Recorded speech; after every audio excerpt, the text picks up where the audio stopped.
Kayaknya kita perlu satu pertanyaan terakhir, Kang, ya. Tapi supaya lebih menarik, kita ke ini, Nadia Ursula. Halo, Nadia Ursula. Silakan boleh open mic. Halo, Kak. Halo, Kak. Ya, silakan. Disampaikan dari mana pertanyaan langsung. Oke, saya Nadia Ursula dari SMA 1 Jakarta. Terima kasih atas kesempatannya untuk bertanya. Saya mau bertanya, media sosial kan adalah ruang terbaik untuk berprestasi menurut Kang Maman. Nah, terus bagaimana cara berekspresi karya secara tradisional? Maksudnya tuh tidak memanfaatkan digitalisasi modern atau tanpa internet, tanpa teknologi itu bagaimana? Terus yang kedua, apakah etika berkarya dalam dunia digital dan dengan non digital itu sama? Kalau sama itu apa persamaannya? Beda apa perbedaannya? Terima kasih. Wah, ini panjang ini kayaknya. Silakan. Ini ya. pertanyaannya luar biasa. Saya selalu percaya begini, Nadia. Media nyata dan media maya itu sama-sama punya etika. Sama-sama punya etika, sama-sama punya aturan main. Dan jangan pernah mengatakan karena borderless di media sosial, tidak ada batas, jadi kita juga bebas.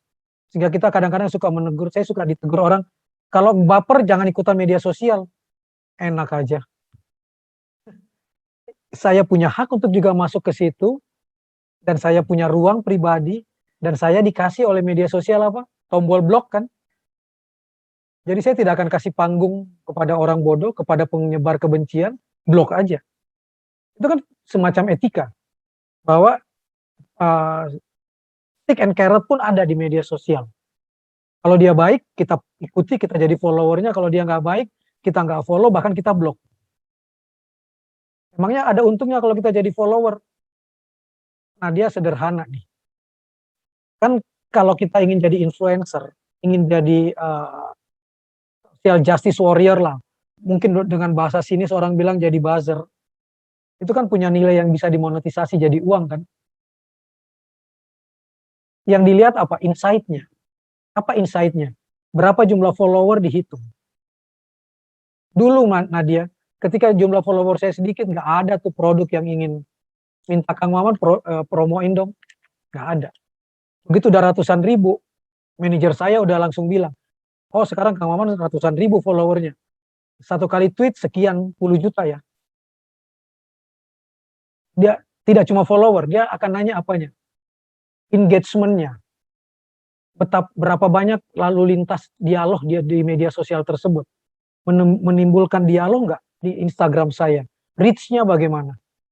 Jangkauannya sampai kemana. Sehingga saya diminta di insight saya di Twitter, di Instagram, itu di-capture oleh para pemasang iklan dan para produsen-produsen yang ingin menggunakan jasa saya. Saya masih kecil nilainya. Tapi saya tahu ada teman saya selebriti yang sudah sampai di jutaan, satu kali nge-tweet atau upload di Instagram, dibayarnya 80 juta per satu kali upload di Instagram. Kalau gambar, kalau video bisa 100 juta. Dengan umur cuma 2 minggu. 2 minggu udah di take down lagi, udah diambil. Showreel lain lagi. Dia masuk dalam media TikTok lain lagi. Dia cuma promosi tertulis dan capture gambar lain lagi. Ada nilainya. Manajer saya itu punya sampai daftar nilai. Semua artis dari saya, Calontong, Abdel, segala itu ada nilainya tuh. Kalau dia reels seperti apa dan lain sebagainya. Jadi media sosial sebenarnya adalah ruang pertanian, ruang rejeki tanpa kita harus punya tanah. Nggak harus beli tanah tuh, nggak harus beli lahan, nggak harus bangun kantor. Tapi udah bisa jadi kantor kita. Jaga etikanya, jaga kebaikannya. Sebar yang baik, benar, dan bermanfaat, maka Anda akan dilirik oleh orang lain. Prinsipnya cuma satu, Nat. Jadilah orang baik. Kalau kamu nggak ketemu orang baik, kamu akan diketemukan oleh orang baik. Dan energi positif akan nyambung dengan energi positif. Nah, bagaimana dengan media nyata? Tetap punya pasar. Buku cetak saya, cetak ulang kan dunia nyata betul tuh. E-book saya lebih kecil penghasilannya daripada buku. Karena orang Indonesia masih senang dengan bau kertas. Orang Indonesia masih senang pegang buku. Dan orang kadang-kadang bilang buku digital lebih murah, jadi akan kalah buku cetak. Enggak tuh, Nat. Buku cetak kamu beli satu bisa dibacakan sama keluarga kan.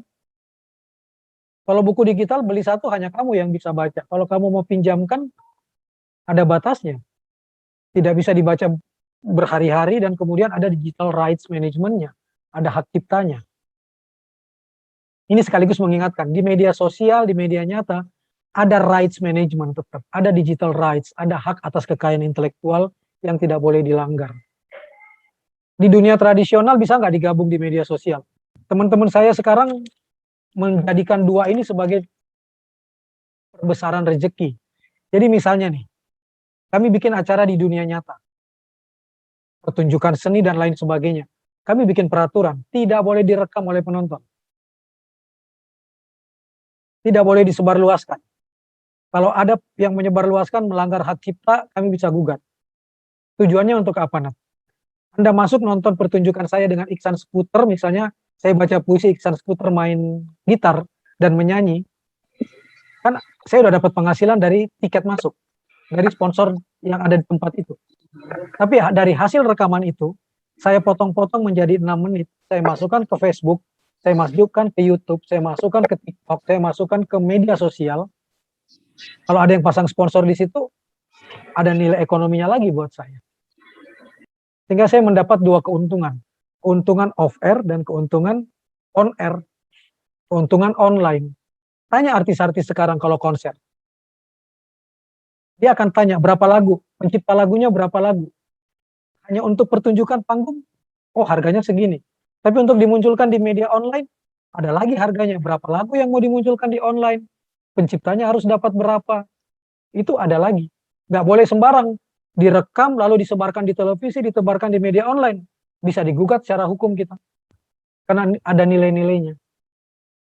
Nah ini kesempatan buat Nadia, buat teman-teman untuk berkarya dan memonetisasi media nyata sekaligus media online. Prinsipnya cuma satu, pegang etika, dan sebelum melakukan apapun, bikin MOU. Bikin perjanjian kerja. Batasnya segimana. Kayak saya bikin buku nih, Nat. Saya selalu bilang bahwa penerbit punya hak ciptanya cuma untuk mencetak buku saya. Tapi ketika buku saya berubah menjadi audiobook, kontraknya baru. Audio visual book, kontraknya baru. E-book, kontraknya baru. Sehingga 4 kontrak. Dan kalau dipindahkan ke film, kontraknya baru lagi. Jangan pernah memberikan satu bukumu, lalu haknya semua dikasihkan ke penerbit misalnya. Selesai tuh rezekinya Nadia. Begitu jadi film, jadi apa, Nadia nggak dapat apa-apa lagi misalnya. Tapi bikin baca perjanjian di awal.